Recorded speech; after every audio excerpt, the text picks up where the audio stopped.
आज हम आपको अजामिल की कथा सुनाएंगे।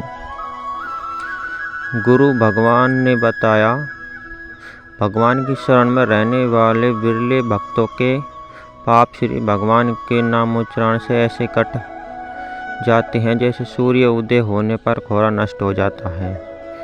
जिन्होंने अपने भगवत गुण अनुरागी मन मधुकर को भगवान श्री कृष्ण के चरणान्वित मकरंद का एक बार पान करा दिया, उन्होंने सारे प्रायश्चित कर लिए।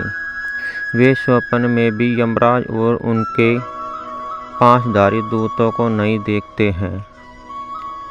भगवान के नाम में इतनी बड़ी शक्ति है।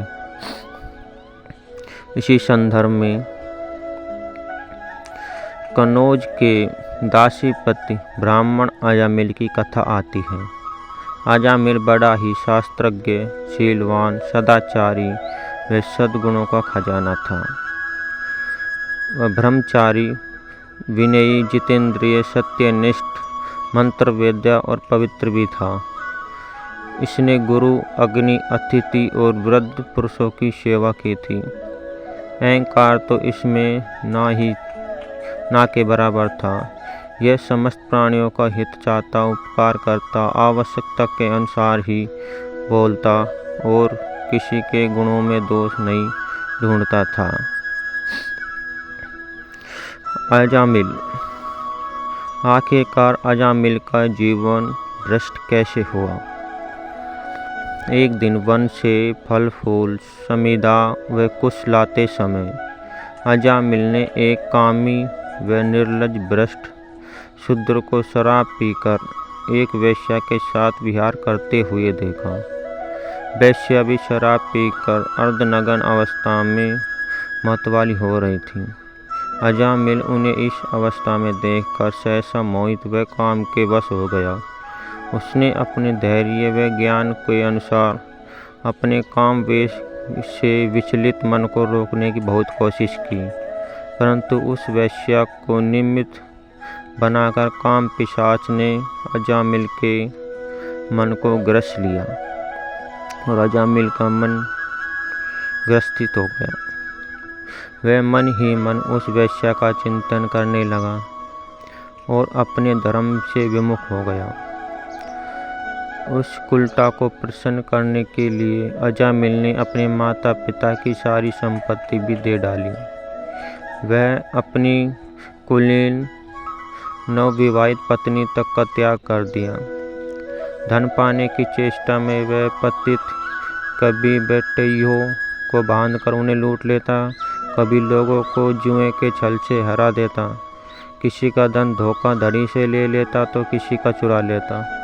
इस प्रकार इसकी आयु का एक बहुत बड़ा भाग 88 वर्ष बीत गई और वह वेश्या के 10 पुत्रों का लालन पालन करता रहा।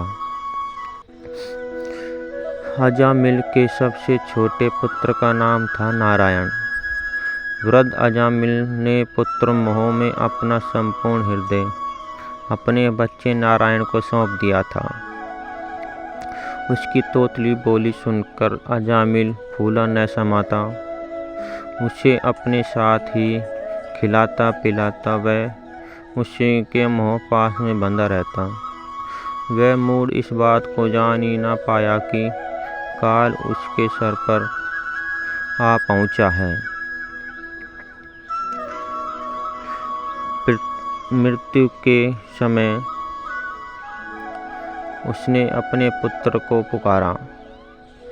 अजामिल की मृत्यु का समय आ पहुंचा। उसने देखा कि उसे ले जाने के लिए अत्यंत भयावने 3 यमदूत आए हैं, जिनके हाथ में फांसी की रस्सी थी, मुंह टेढ़े मेढ़े और शरीर के रोए खड़े हुए हैं। उस समय बालक नारायण वहाँ से कुछ दूरी पर खेल रहा था। यमदूतों की भयावह छवि से व्याकुल अजामिल ने बहुत ऊंचे स्वर से पुकारा, नारायण नारायण। भगवान के पार्षदों ने देखा कि यह मरते समय हमारे भगवान नारायण का नाम ले रहा है, अतः वे झटपट वहाँ आ पहुँचे। उस समय यमदूत अजामिल के शरीर में से उसकी सूक्ष्म शरीर को खींच रहे थे। चारों विष्णु दूतों ने उन्हें बलपूर्वक रोक दिया और अजामिल को बचा लिया। विष्णुदूतों और यमदूतों के बीच आखिर क्या वार्ता हुई? यमदूतों ने कहा कि इस पापी अजामिल ने शास्त्राज्ञा का उल्लंघन करके स्वेच्छंद आचरण किया है। इसने अनेकों वर्षों तक वेश्या के मल समान अपवित्र अन्न से अपना जीवन व्यतीत किया है। इसका सारा जीवन पाप में, और इस पापी के पापों का प्रायश्चित दंड पानी भगवान यमराज के पास नरक यातनाएं भोग कर ही होगा।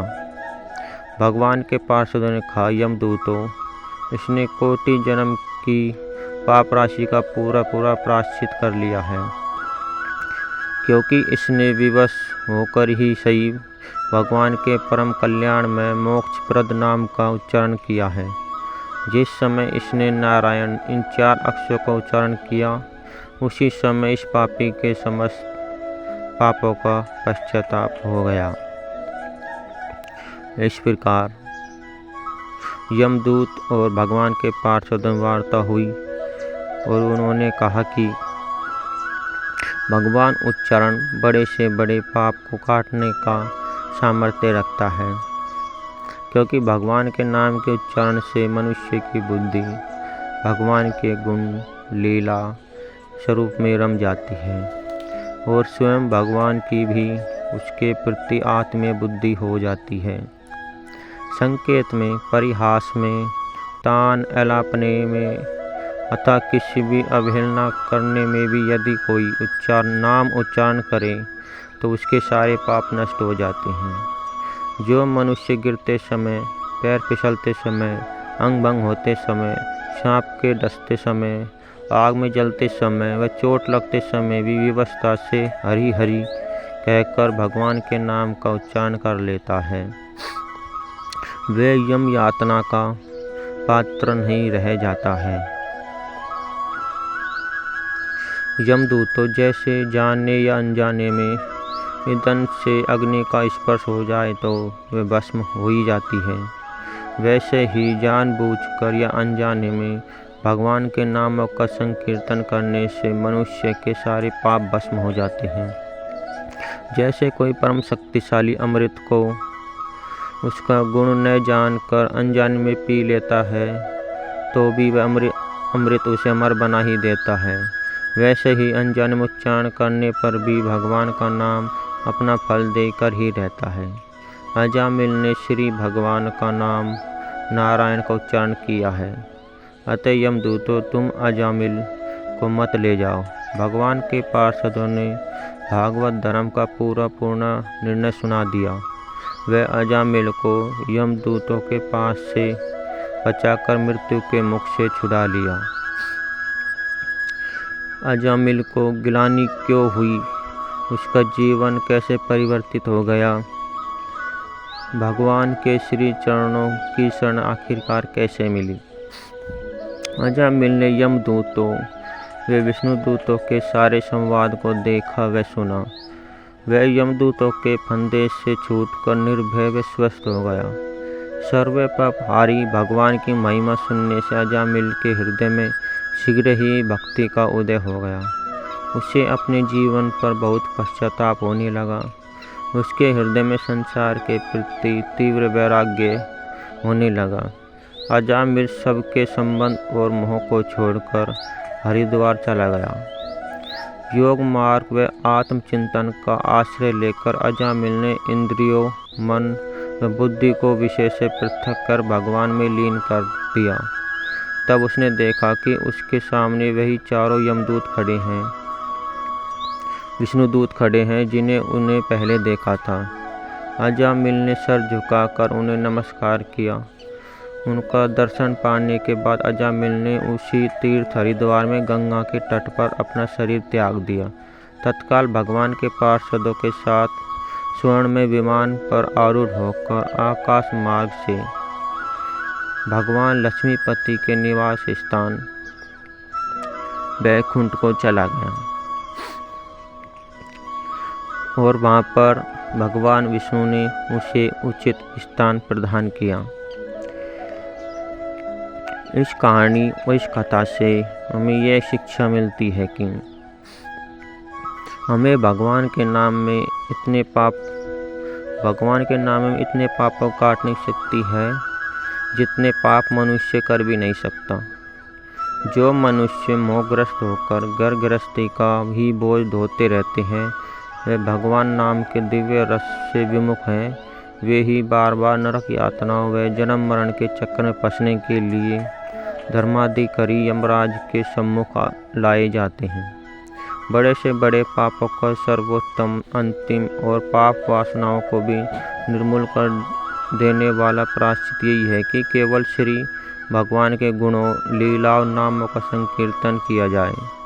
भगवान के आश्रित भक्तों की ओर यमदूत आंख उठाकर भी नहीं देखते हैं। कहा जाता है कि कलयुग केवल नाम आधारा, सिमर सिमर नर उतर ही पारा। यदि इस कहानी या कथा आपको बढ़िया लगे तो इसे शेयर, कमेंट और सब्सक्राइब अवश्य करना, ताकि आने वाली कहानी का नोटिफिकेशन